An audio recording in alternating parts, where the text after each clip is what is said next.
Hi kids! For episode 50 I want to return to the copywriting side for a while. As the last few weeks we have covered a lot of personal items for writing, I want to focus more on a specific writing type. Today I will answer the question, can I make a living writing blog posts? The answer may surprise you, and hang tight. I'll be right back.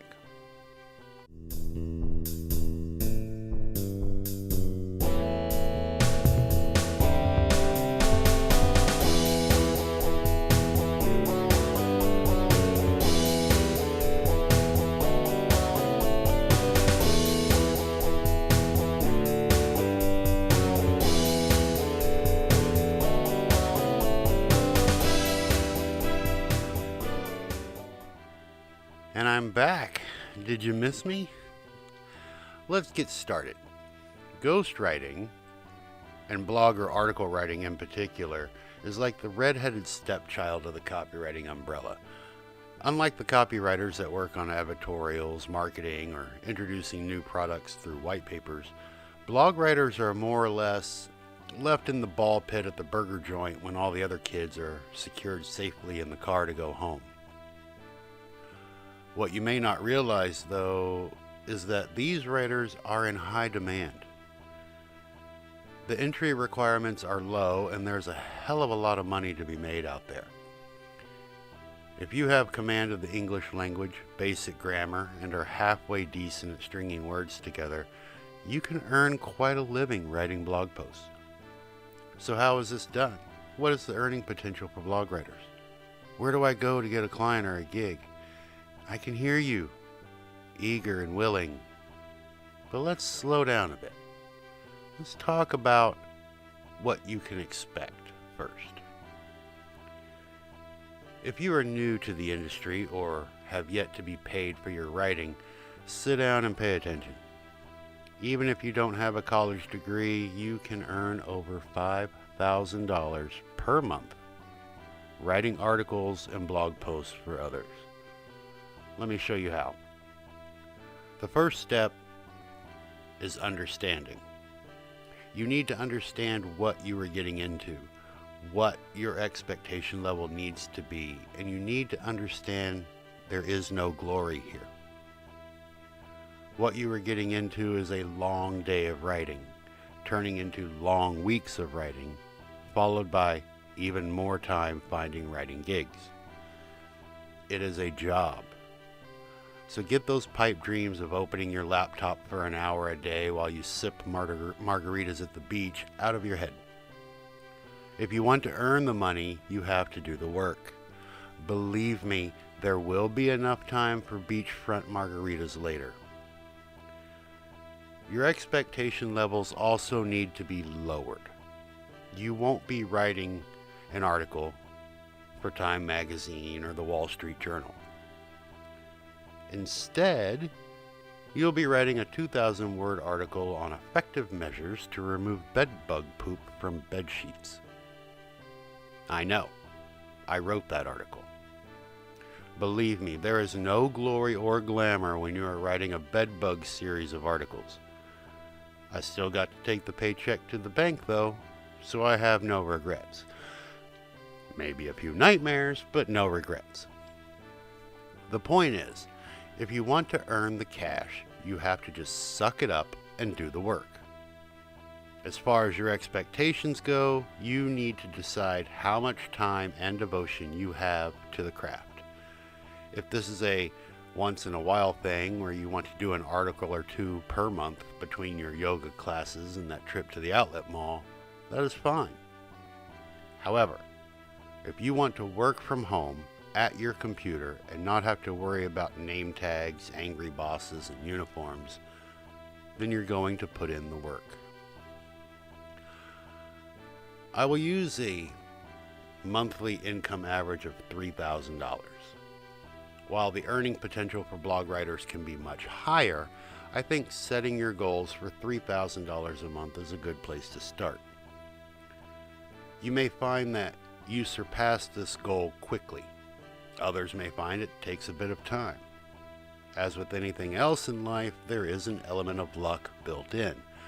For example, when I first started, I made a goal of earning $1,000 a month, which equaled my then current monthly income from my shitty retail job. I ended up making $1,000 my first week.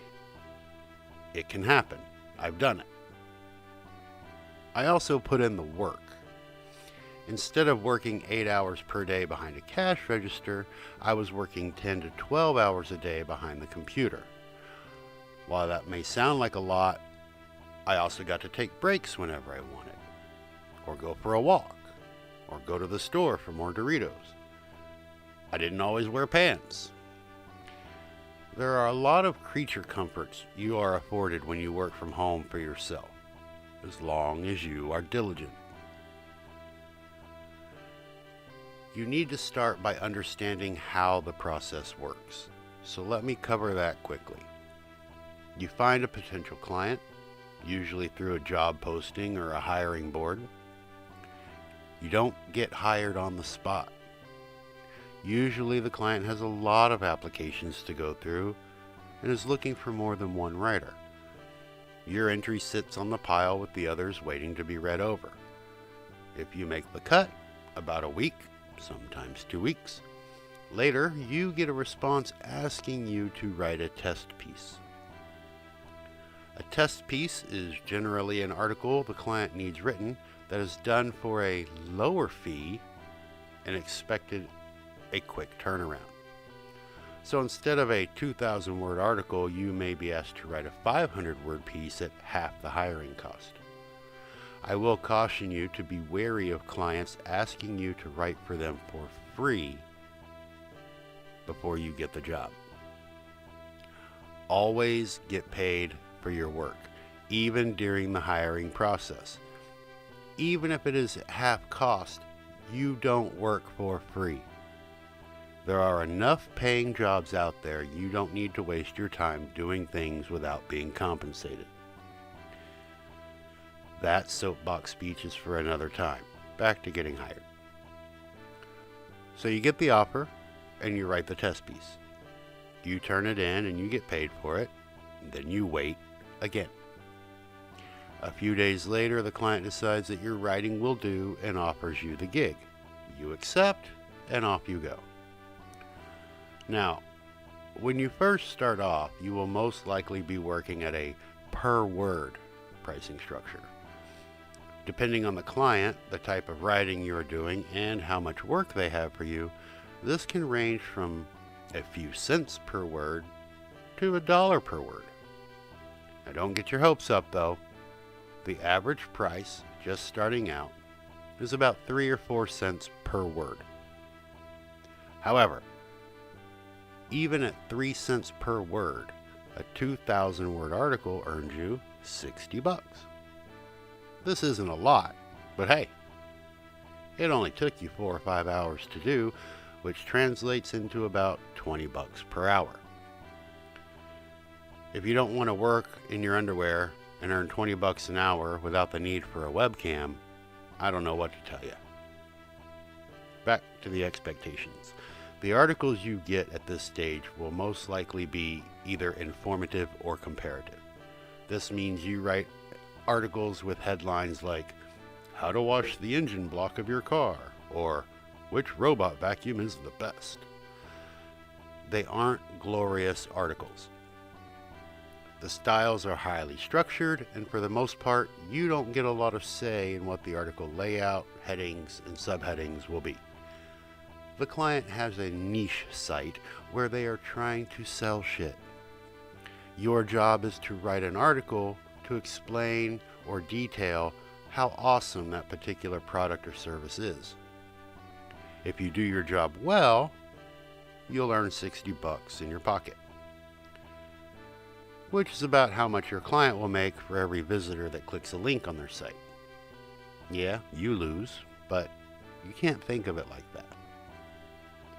If you just shut up and do the work you agreed to do and don't worry about what other people are earning or making off of your work, you will be much better off.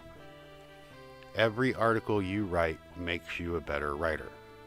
The more words you can put down, the better those words will end up being. Believe me. As a test, the first paid article you do, save it. Download it or print it out and put it away. Come back in a year with the last article you wrote and look at the two.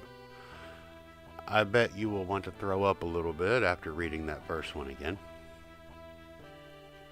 Finally, for your expectations, you need to understand how much you will work to earn that $3,000 per month.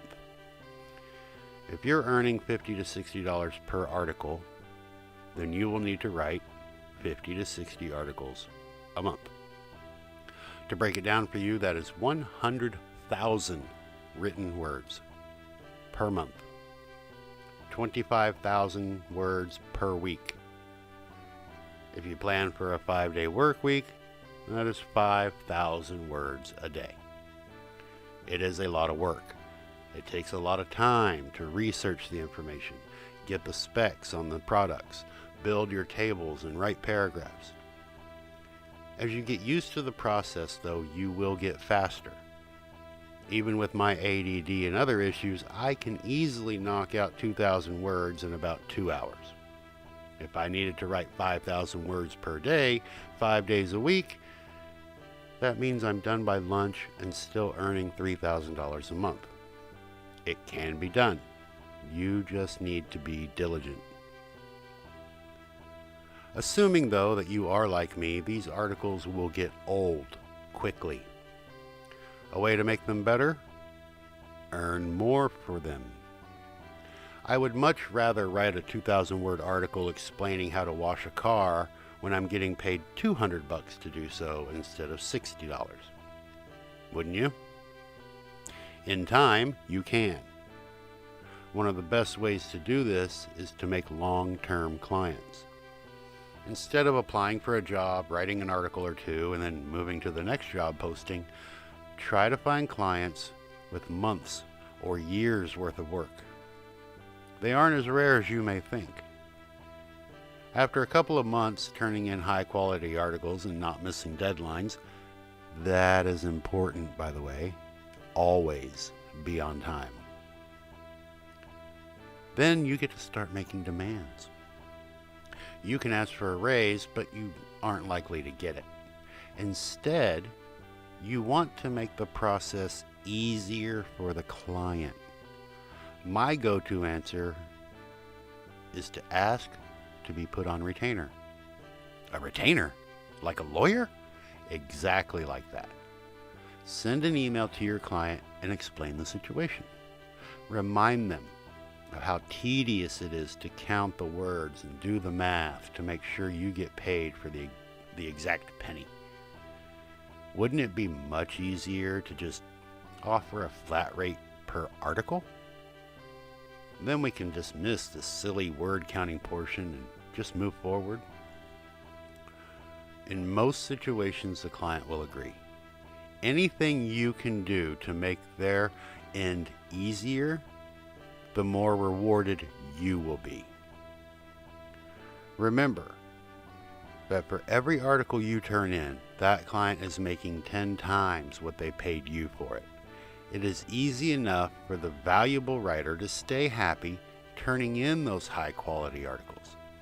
If your words are valuable enough, the client will gladly offer you a larger cut of those profits. They know you will continue to earn them 10 times the value or more, and you get to earn more money too. Once you have a flat rate established, say $150 per article, you essentially ask for a raise from 3 cents a word to 8 cents a word. And if you've been keeping up, that is well above the industry standard for these articles. So, you continue this for another couple months. Then you send your client another email. Look, boss, we have a good thing going here. Wouldn't it be easier on you to send me the article briefs you need written each month all at once? How about we go on retainer? You pay me $3,000 on the first of the month, send over 12 articles, and I'll write them up over the next 4 weeks and send them back to you. We don't need to have an email back and forth every other day to submit the articles and wait for a new brief and repeat every day. Your time is valuable, and the less time you spend having to worry about these articles, the easier it is on everyone. The first thing the client is going to do is look at how much they currently pay you. Over the course of the last few months, you haven't missed any deadlines, you provide high quality articles, and you are already earning about $3,000 per month. Sounds like a good deal at that point. Pay you once, which saves them fees, get you out of their hair so they can focus on other things. After a couple days, you will be surprised at the response. I have asked each of my long-term clients to be put on retainer after proving my worth. I have never been turned down. As long as you make it sound like a convenience thing, it is easier for them, better for them. You are less likely to be turned down. But did you notice what we did? We offered our current monthly rate for 12 articles. When we got hired a few months back, we were earning $60 per article, working for 3 cents a word.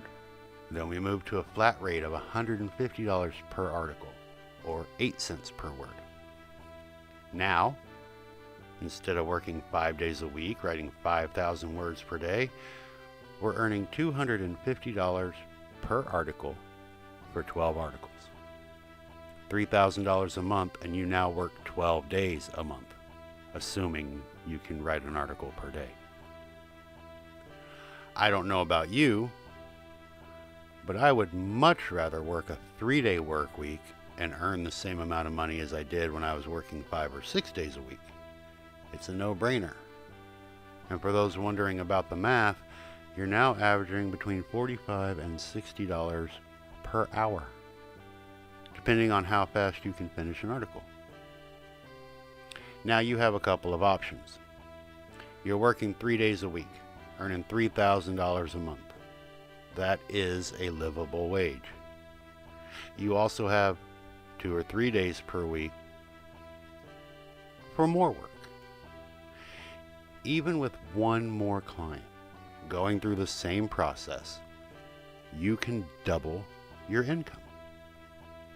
Go back to working 5 days per week with 2 long-term clients instead of just one, and you're making $4,500 to $6,000 per month, every month, for writing a blog post. I will end this episode with a question for you. In a year from now, do you want to be wondering where you could be or what you could be doing? Or do you want to be ghostwriting articles and earning over $5,000 a month? I'm pretty sure I know how you will answer. So until next week, kids, have fun. Write words.